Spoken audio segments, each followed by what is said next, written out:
3, 2, 1.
I'm okay at last, but I don't know if that can erase all the past. And the pettiness, a reflection of the emptiness. Hilarious, you think you're worth my time, you're delirious. Mysterious, because you hide behind a fake exterior. Inferior, you know I'll always be a bit superior. Get off of me, this ain't no humble brag. I want you to hear words, you can say them back. I want you to feel free from the chains at last, and to believe in what you got, it was built to last, yeah. Now that I've been put through hell, I never got anyone's help. I had to do it all myself.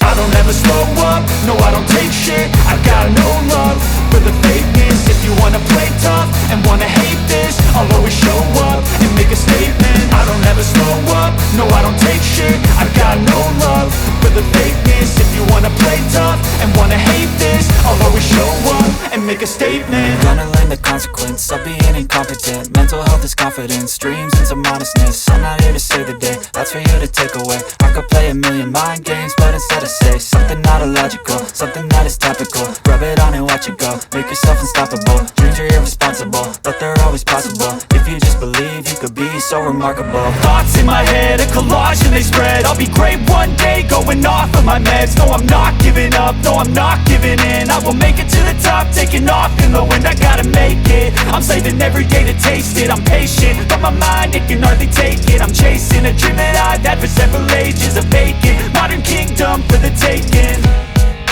Now that I've been put through hell, I never got anyone's help. I had to do it all myself. I don't ever slow up, no I don't take shit. I got no love for the fakeness. If you wanna play tough and wanna hate this, I'll always show up and make a statement. I don't ever slow up, no I don't take shit. I got no love for the fakeness. If you wanna play tough and wanna hate this, I'll always show up and make a statement. I don't ever slow up, no I don't take shit. I got no love for the fakeness. If you wanna play tough and wanna hate this, I'll always show up.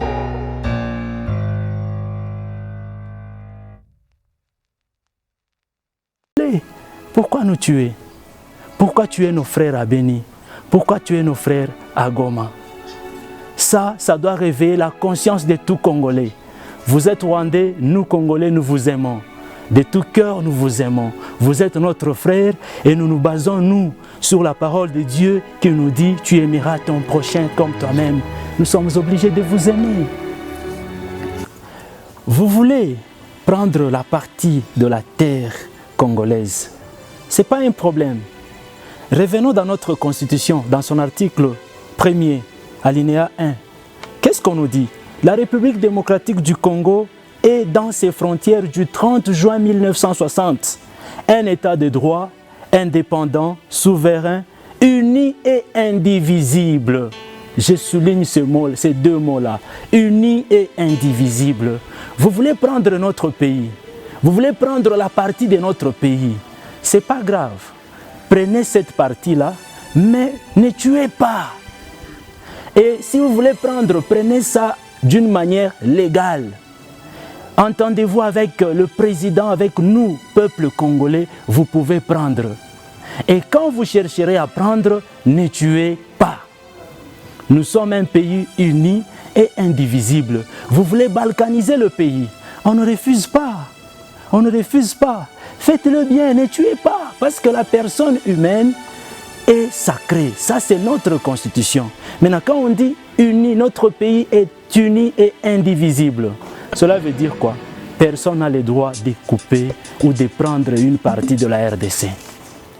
Les hommes de Dieu, entre autres, l'abbé Donatien Cholet, il s'est levé dans une de ses homélies, il a bien déclaré que tout celui qui osera prendre la partie du pays de la RDC, quelle que soit par la forme par laquelle la personne prendra la partie de la RDC, un jour, plus tard, même nos enfants, même nos petits-enfants, même nos arrière-petits-enfants, ceux-là qui viendront, ils finiront par récupérer cette portion-là de la terre qui sera vendue.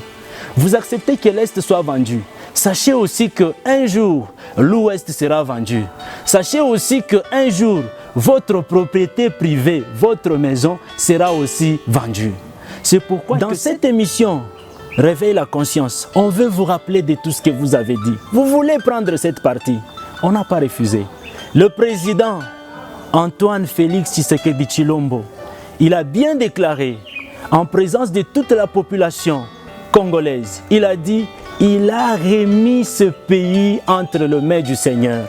Vous voulez prendre ce pays, vous voulez vous arranger pour combattre les Congolais, sachez bien que c'est une guerre que vous allez lancer, pas contre nous, mais contre les propriétaires de ce pays. Ce n'est pas même le président, mais c'est Dieu lui-même, parce que ce pays est déjà soumis entre les mains de Dieu.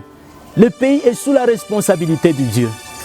Chers frères rwandais, arrêtez de nous tuer.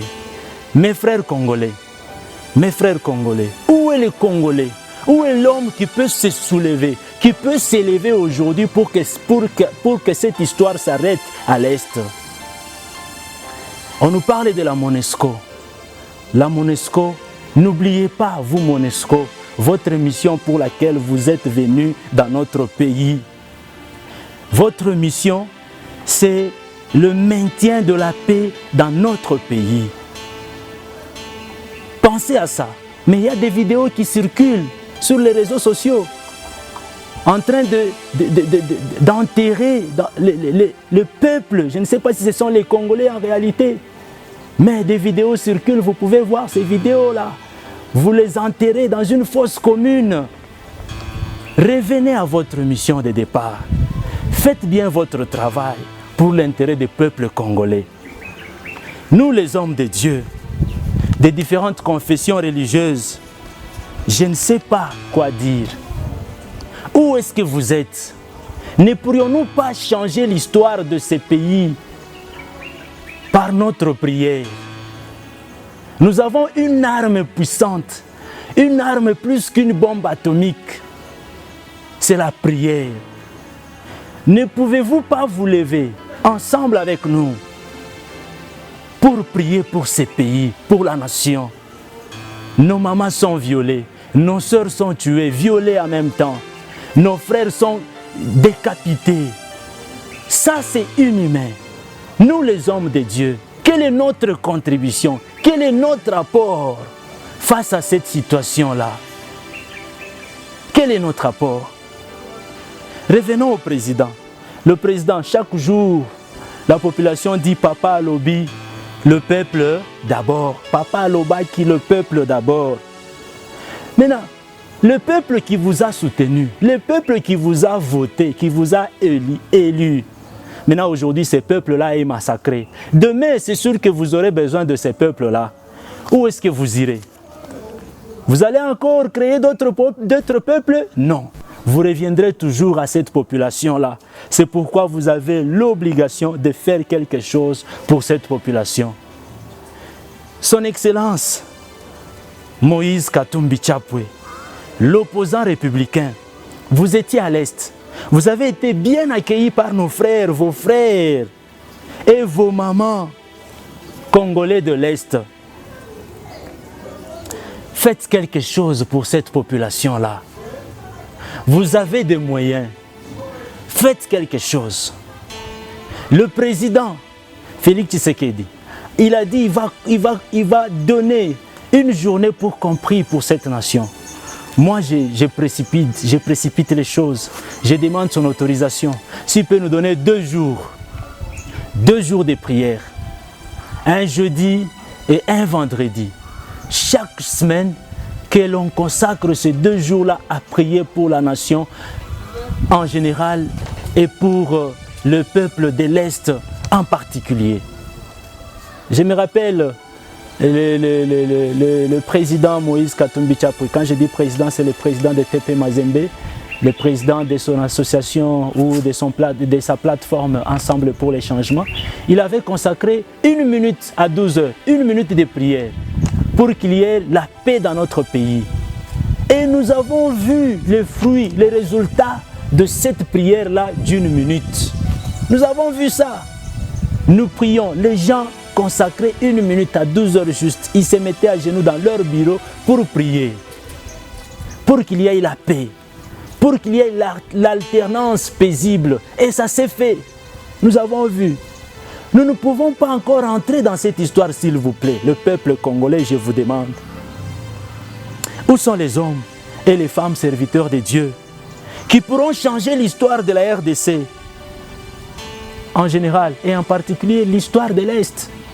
Levez-vous pour prier. Si réellement vous priez le vrai Dieu que nous tous nous connaissons, que nous tous nous servons, je vous prie de vous lever. Ne restons pas seulement sur les réseaux sociaux. Levez-vous pour prier pour la RDC. Que cette histoire change. Que cette histoire change. L'Église catholique universelle, levons-nous. N'y a-t-il pas des membres qui sont tués à l'Est? Vos membres de l'Église catholique qui sont tués là à l'Est? Ils sont là. Levez-vous pour prier. Nous avons nos chers frères musulmans. Où est Allah à l'Est? Allah ne peut pas faire quelque chose pour la population congolaise. Là à l'Est, n'y a-t-il pas vos frères, les imams qui sont tués là à l'Est? Levez-vous aussi. Ensemble, faisons quelque chose pour ces grands pays. Ensemble, faisons quelque chose pour cette nation.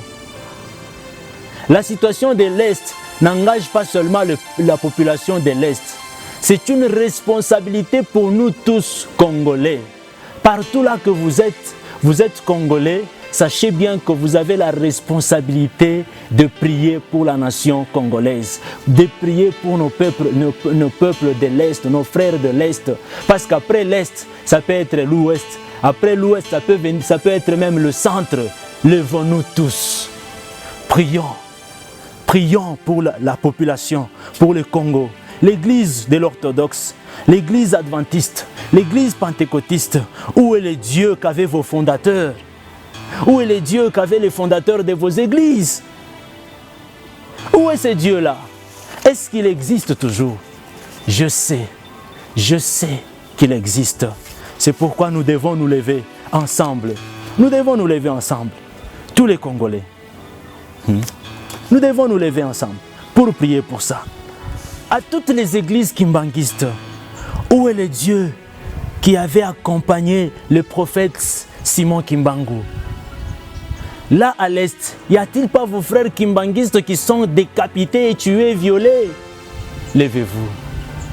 Nos frères de témoins de Jéhovah, vos frères sont tués là à l'Est. Les églises néo-apostoliques, là à l'Est, il y a vos frères qui sont tués. Vous n'avez pas le pouvoir de vous lever pour parler.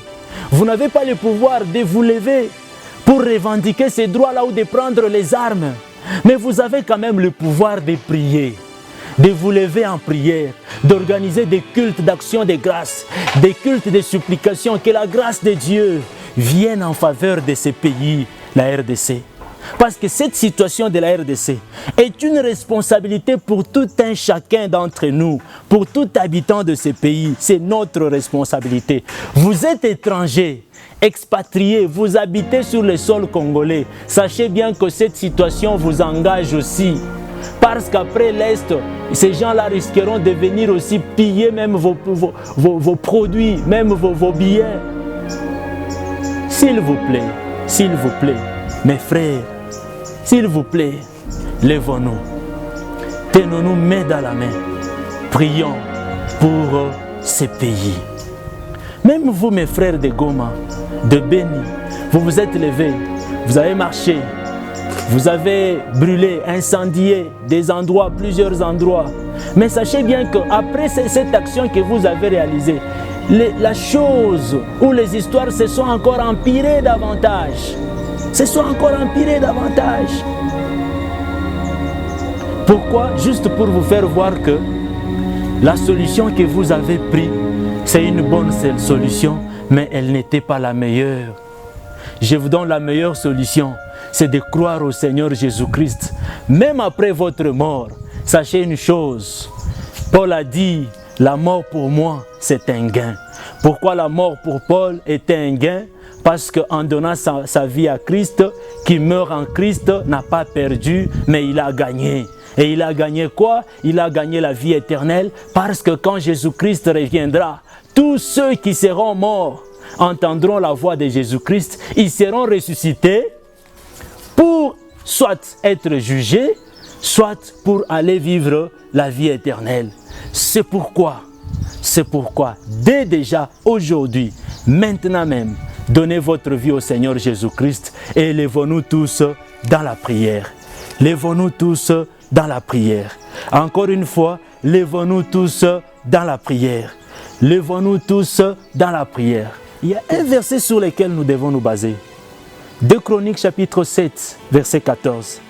La Bible dit, « Si mon peuple, sur qui est invoqué mon nom, s'humilie, prie et cherche ma face, et s'il se détourne de ses mauvaises voies, je l'exaucerai des cieux.